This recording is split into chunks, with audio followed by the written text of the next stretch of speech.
Chegamos então ao estudo de quarta-feira, dia 7 de junho, com o título Aqueles que seguem o Cordeiro. Vamos orar mais uma vez? Bondoso Deus e querido Pai, nós agradecemos a Ti o privilégio que o Senhor nos dá de termos a Tua palavra e especialmente o livro do Apocalipse, que mostra para nós como serão os eventos finais e qual deve ser a atitude do Teu povo diante dos desafios.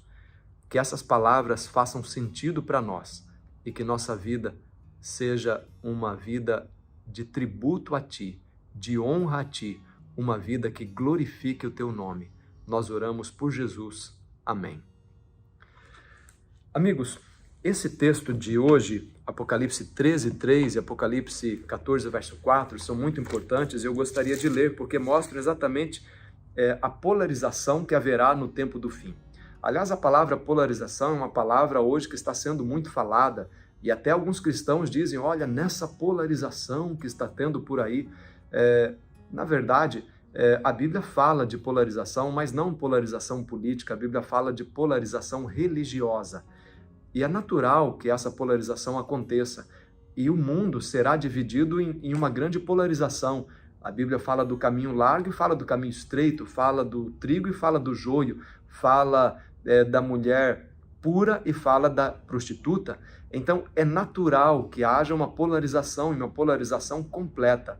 A Bíblia não diz de uma hegemonia, de uma completa harmonia entre todos os seres humanos no tempo do fim. Pelo contrário, fala sim de uma grande polarização. O mais importante é que você esteja do lado certo, que você esteja do lado de Deus. E em todos os sentidos que houver uma diferença entre certo e errado, entre bem e o mal, que você não diga tanto faz, mas que você esteja firme do lado de Deus. Bom, Apocalipse 13, verso 3, fala de como é um lado dessa história, um polo dessa história. Diz assim, Apocalipse 13, verso 3. Uma das cabeças da besta parecia ter sido golpeada de morte, mas a ferida mortal foi curada e toda a terra se maravilhou, seguindo a besta. De um lado, então, está toda a terra maravilhada, admirada por um poder político-religioso que se restabelece e então faz maravilhas e praticamente toda a terra segue esse poder. Como é o outro lado? Apocalipse capítulo 14, verso 4, diz o seguinte: Estes são os que não se macularam com mulheres, porque são castos. Estes seguem o Cordeiro por onde quer que vá. São os que foram comprados dentre todos os seres humanos, primícias para Deus e para o Cordeiro. Se Apocalipse 3, verso 3, 13, verso 3, diz que a terra segue a besta, Apocalipse capítulo 14, verso 4, fala que existe um pequeno grupo que segue o Cordeiro.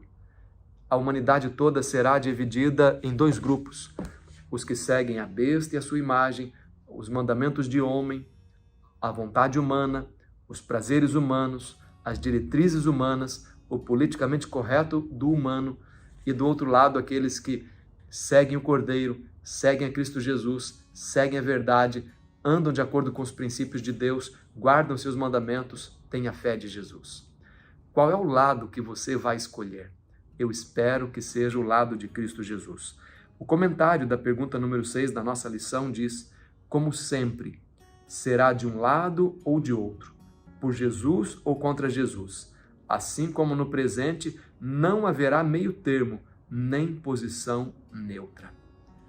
Deus nos chama para um comprometimento com Ele, para um comprometimento com a verdade, com a fé, com os princípios da palavra de Deus, para não ficarmos na mornidão, no tanto faz, olha, isso é indiferente.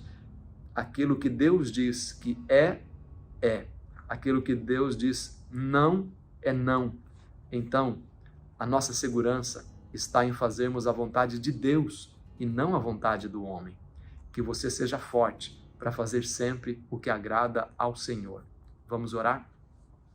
Bondoso Deus e querido Pai, nós te pedimos, nos dê firmeza para ficarmos do lado certo, mesmo que seja contra o mundo inteiro. Que nós possamos manter o amor, a fé, a esperança e possamos avançar, sempre fazendo o que agrada a Ti. Em nome de Jesus. Amém, ó Deus.